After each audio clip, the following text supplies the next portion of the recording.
North Korea is an isolated, impoverished but highly militarized state. Its leadership has one essential goal: survival. That is why they have placed huge resources in their nuclear and missile programs as the ultimate insurance policy for the regime. Any use of its nuclear capability would be catastrophic, especially so for North Korea itself.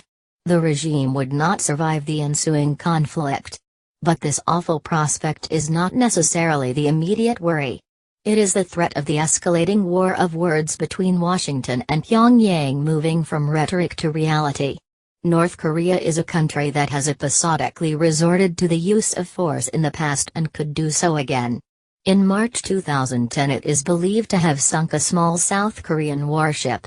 In the same year its artillery shelled a South Korean island, and if this current crisis does go hot, it is likely to be South Korea that is on the receiving end of the North's anger. North Korea's military has the numerical advantage over the South and is deployed close to the demilitarized zone DMZ, marking the boundary between the two Koreas. It is frequently suggested that North Korean artillery and rocket forces, its strongest card, could level the South Korean capital Seoul within hours of the outbreak of a conflict. This is not actually so.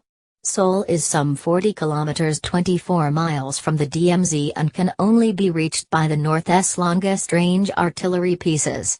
Their firing would betray their positions, many of them are not very mobile, and this would leave them vulnerable to attack by the South. South Korea has by far the qualitative edge, and it is of course backed up by the extensive strike power of the U.S. military. Any reprise of the Korean War of the 1950s, the movement of the North's forces southwards, would create huge numbers of civilian casualties. Indeed, among them would be many Chinese students and business people resident in Seoul, but would inevitably end in a catastrophe for the North Korean regime. Such a Korean War Mark II is hopefully unlikely. But the danger is that the North might seek to use its military forces for provocations or other steps that might precipitate a more generalized conflict. Quite apart from the reach of its artillery and rocket forces, the North has an extensive chemical arsenal. It may also have biological weapons. It has large numbers of highly trained special forces and other units designed to infiltrate the South. And it has developed a cyber attack capability as well. So it has many means by which it might seek to take military action. But any attack against the U.S. or its allies in the current context risks a more generalized war.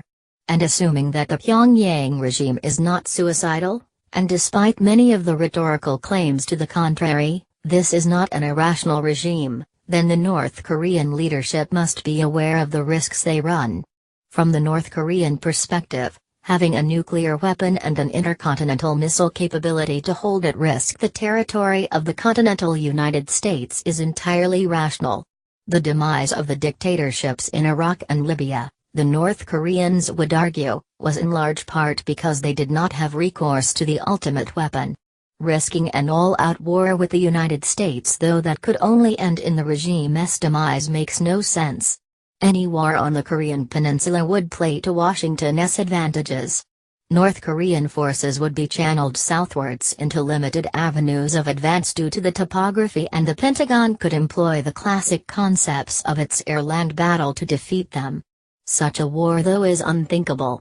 It is in neither side's interests. The risk now is entirely of mistake, miscalculation, and actions taken on the basis of clumsy and confused rhetorical signals. The North Koreans usually broadcast at full volume. The U.S. now needs to be cautious about the tone of its own messaging.